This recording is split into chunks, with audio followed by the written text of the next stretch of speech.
तर hello hello hello everyone. माझं नाव सूरज चव्हाण आणि मेगाबिट एज्युकेशन यवतमाळच्या युट्यूब चॅनलवर तुमचं सर्वांचं स्वागत आहे.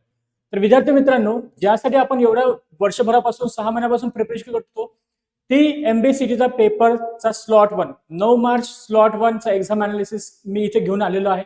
पहिला दिवस झाला, पहिला स्लॉट झाला. क्वेश्चन कोणत्या प्रकारचे विचार केले, कोणत्या प्रकारचं होतं, टाइप्स काय होतं, लेवल्स काय होतं, हे सर्व आपण या व्हिडिओ थ्रू बघणार आहोत. काही विद्यार्थी जे आमचे पेपरला गेले होते त्यांचे मला कॉल आलेत, मेसेज आलेत आणि त्यांनी मला सांगितलं की या प्रकारचे सर आम्हाला क्वेश्चन्स आले होते.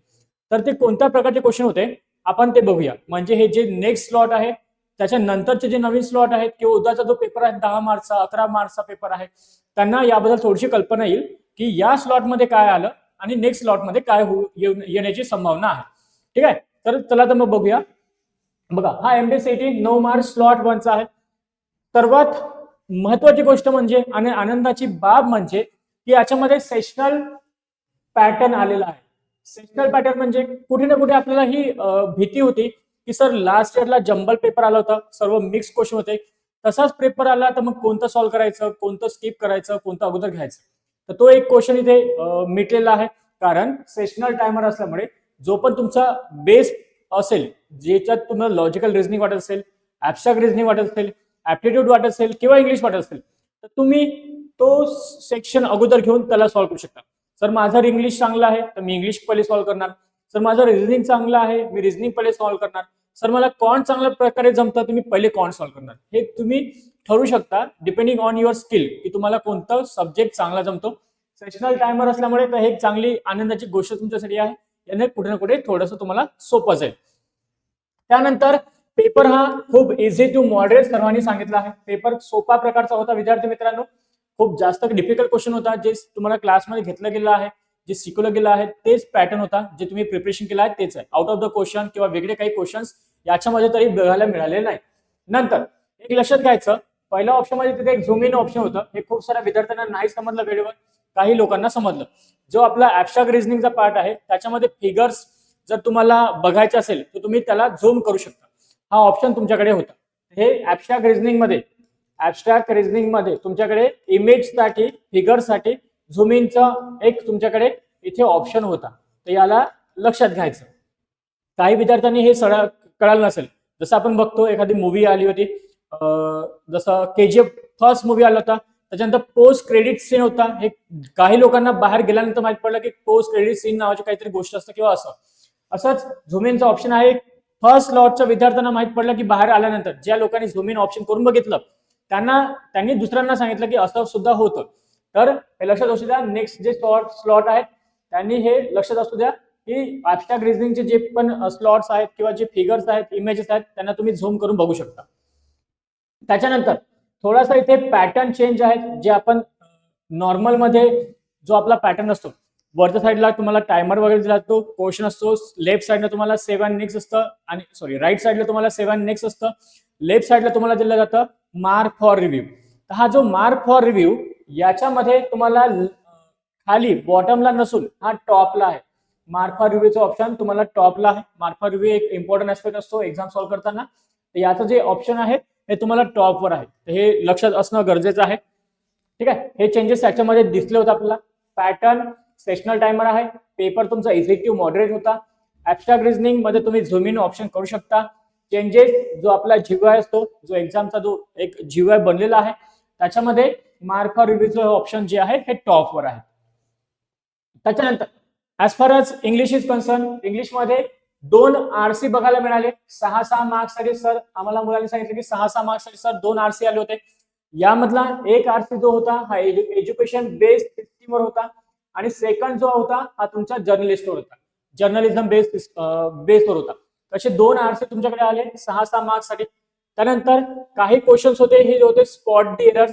एकदम बेसिक लेवलचं ग्रामर, बेसिक लेवलचं vocabulary, synonyms, antonyms, filling the blanks, या प्रकारचे क्वेश्चन होते. मयूर सरांनी तुम्हाला खूप चांगल्या प्रकारे शिकवलं होतं. एक बेसिक जे तुम्हाला डिक्शनरी दिली होती, तुम्हाला एक व्होकॅबची पूर्ण बुक दिली होती, त्यामधून जर तुम्ही प्रिपेअर केलं असेल तर त्याच्यामधले खूप सारे क्वेश्चन्स तुम्हाला आले होते. एक बँकिंगचा फाउंडेशन कोर्स किंवा आपण बँकिंगची क्लर्क लेवल आपण या पेपरला म्हणू शकतो, त्याच प्रकारचे क्वेश्चन्स याच्यामध्ये बघायला मिळाले होते. आणखी स्पॉट द एरर्सचे क्वेश्चन आले होते. फिलर्स आले होते. फिलर्स मध्ये सुद्धा सिंगल फिलर्स होते, डबल फिलर्स वगैरे काही याच्यामध्ये नव्हतं. एक सिंपल प्रकारचे फिलर्स याच्यामध्ये आले होते. नंतर fill in the blanks, fill in the ब्लँक्सचे क्वेश्चन्स होते. एक हे सुद्धा तुमचं ग्रामर बेस्ड क्वेश्चन्स होते. याच्यामध्ये पण काही डिफिकल्ट लेवलचे काही क्वेश्चन्स नव्हते. एकदम इझी टू मॉडरेट किंवा इझीच आपण पेपर म्हणू शकतो. त्यानंतर वोकॅब बेस्ड काही क्वेश्चन होते आणि ग्रामरच्या रिलेटेड क्वेश्चन्स होते. एकदम जसं मी सांगितलं की पेपर हा इझी होता. डिफिकल्ट लेवल मध्ये तुम्हाला जायची गरज नव्हती. सिंपल जर तुमचं बेसिक गोष्टी क्लिअर असेल, बेसिक ग्रामर क्लिअर असेल, तरी सुद्धा तुम्ही इंग्लिशचा क्वेश्चन सॉल्व्ह करू शकले असते. ठीक आहे. तर this is all about the English section. काही जसे जसे मला आणखी मिळेल तसं आम्ही त्याला व्हॉट्सअप ग्रुप आणि टेलिग्राम ग्रुपला अपडेट करू. जर मला स्पेसिफिक क्वेश्चन आता विद्यार्थी आम्हाला सांगत आहेत की स्पेसिफिक हा क्वेश्चन होता, तर त्यानुसार मी तुम्हाला व्हिडिओ थ्रू किंवा टेलिग्राम ग्रुप किंवा व्हॉट्सअप ग्रुप थ्रू अपडेट करणार नक्कीच. त्याच्यानंतर जर आपण बघितलं रिझनिंगचे टोटल जे आपल्याकडे 75 आणि 100 मार्क्स असतं. 75 ऍबस्ट्रॅक्ट रिझनिंग, 25 मार्क्स तुमचं 75 तुमचं लॉजिकल रिझनिंग, 25 क्वेश्चन्स तुमचे ऍबस्ट्रॅक्ट रिझनिंग. याच्यामध्ये पहिली गोष्ट क्रिटिकल रिझनिंगचा एक सुद्धा क्वेश्चन बघायला मिळाला नाही. क्रिटिकल रिझनिंगचा क्वेश्चन विद्यार्थी मित्रांनो पहिल्या स्लॉट मध्ये तरी नव्हता. तर ही एक चांगली गोष्ट आहे. तसं क्रिटिकल रिझनिंग सुद्धा सोपंच आहे. बट जर तुम्हाला थोडंसं डिफिकल्ट जात असेल आणि किंवा तुम्हाला माहित नसेल तर क्रिटिकल रिझनिंगचा यामध्ये क्वेश्चन तरी नव्हता. नंतर पझल आणि sitting arrangement, the boss of all the topics, puzzle आणि सिटिंग अरेंजमेंट, बिग डॅडी आपण याला म्हणतो. Big daddy, puzzle, sitting arrangement याचे 15 क्वेश्चन्स 15 मार्क्स साठी तुम्हाला विचारले गेले होते. याच्यामध्ये मला सांगितलं मुलांनी एक 2 रोजचा एक क्वेश्चन होता. 2 रोज सिटिंग अरेंजमेंटची होती, नॉर्थ आणि साऊथ फेसिंग, ज्याच्यामध्ये नंबर ऑफ पीपल होते 12. ठीक आहे. त्यानंतर हे 15 क्वेश्चन मिळाले. याचा क्वेश्चन नव्हता. त्यानंतर ब्लड रिलेशनचे क्वेश्चन होते. मिसलेनियस मध्ये ब्लड रिलेशनचे क्वेश्चन मिळाले. स्केड्युलिंगचे क्वेश्चन आपल्याला मिळाले. सिलॉलिझमचे क्वेश्चन त्याच्यामध्ये होते. त्याच्यानंतर कोडिंग डिकोडिंगची लेवल खूप सिंपल होती. कोडिंगची लेवल खूपच इझी होती असं मुलांनी आम्हाला सांगितलं. त्याच्यानंतर एम्बेडेड पॅटर्न होते, एम्बेडेड फिगर्स आणि पॅटर्न होते. एम्बेडेडचे जे आपण बघितलं क्लासरूम मध्ये एम्बेडेडचे जे पॅटर्न्स आहेत हे सुद्धा होते. हे सुद्धा तुम्हाला जमलं असेल.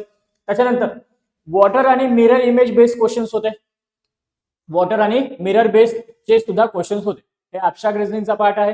हे सुद्धा क्वेश्चन तुम्हाला बघायला मिळाले. तर ओव्हरऑल मिसलेनियस मध्ये तुमचे 60 क्वेश्चन होते. 15 तुमचे सिटिंग अरेंजमेंट मध्ये होते. डीएस इथे कोणतं आलं नव्हतं based on the reasoning. Data सफिशियन्सीचा कोणताच क्वेश्चन होता. एक क्वेश्चन जो होता हा तुमचा कॅलेंडरवर होता.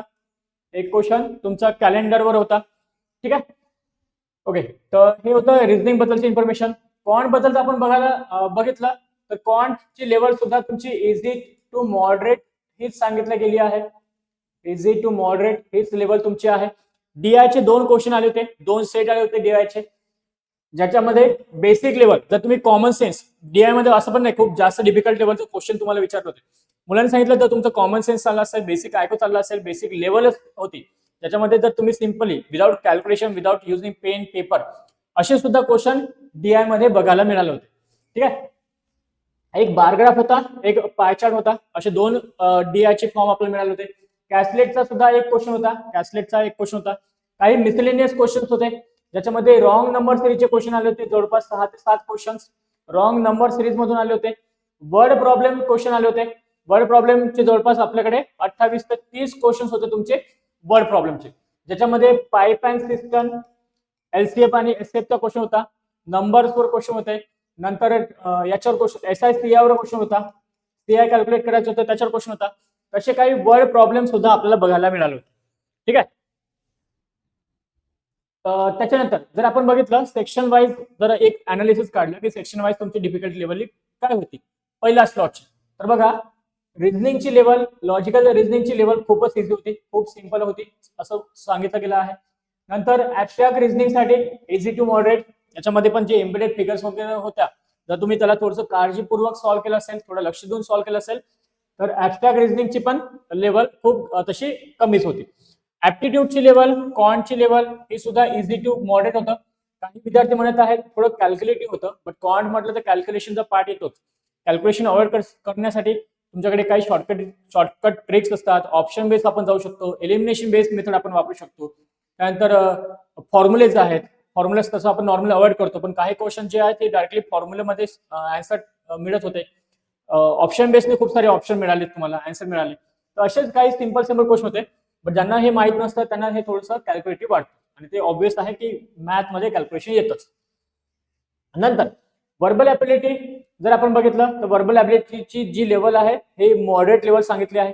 एक फाउंडेशन कोर्स किंवा एक प्रिलिम लेवल, क्लर्कची प्रिलिम लेवल जर तुम्ही म्हटलं तरी चालेल.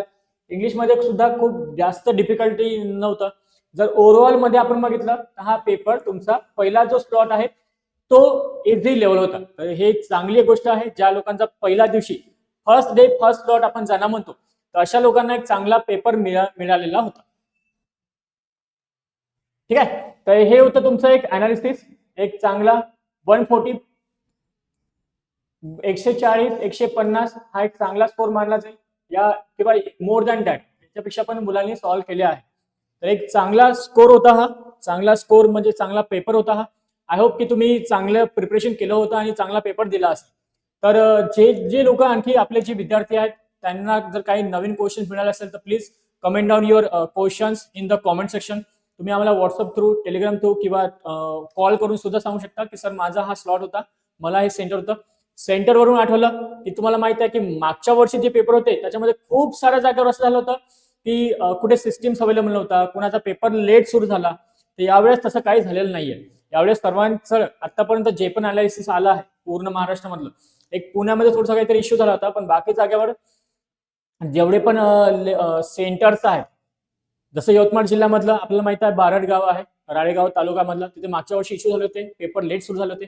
नागपूरमध्ये सुद्धा पेपर लेट सुरू झाले होते, पण यावेळेस तसं काही झालेलं नाही. सर्वांनी आपापल्या परीने सर्वोत्तम प्रयत्न केले आहेत, सर्वांनी व्यवस्थित मॅनेज केलं आहे सेंटरला.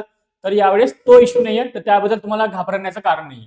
ठीक आहे. तर एक चांगला हा एक अनालिसिस होता. आय होप तुम्हाला आवडला असेल तर तुमचे जे आणखी मित्र आहेत जे नंतरच्या स्लॉटला जाणार आहेत त्यांच्यासोबत शेअर करा. तुमचे जे पण ज्याने पेपर देऊन आले आहेत ते तुम्ही प्लीज कॉमेंटमध्ये आम्हाला सांगा, सो दॅट आम्ही ते आमच्या व्हिडिओ थ्रू किंवा चॅनल थ्रू बाकी लोकांना सुद्धा कळवूया. अशाच 6 वाजता आपला जो आता सेकंड स्लॉट सुरू होणार आहे, जसा पेपर आपला सेकंड स्लॉट संपला की आपण परत सेकंड स्लॉट साठी भेटूया. Till then stay happy, stay motivated, take care and bye bye.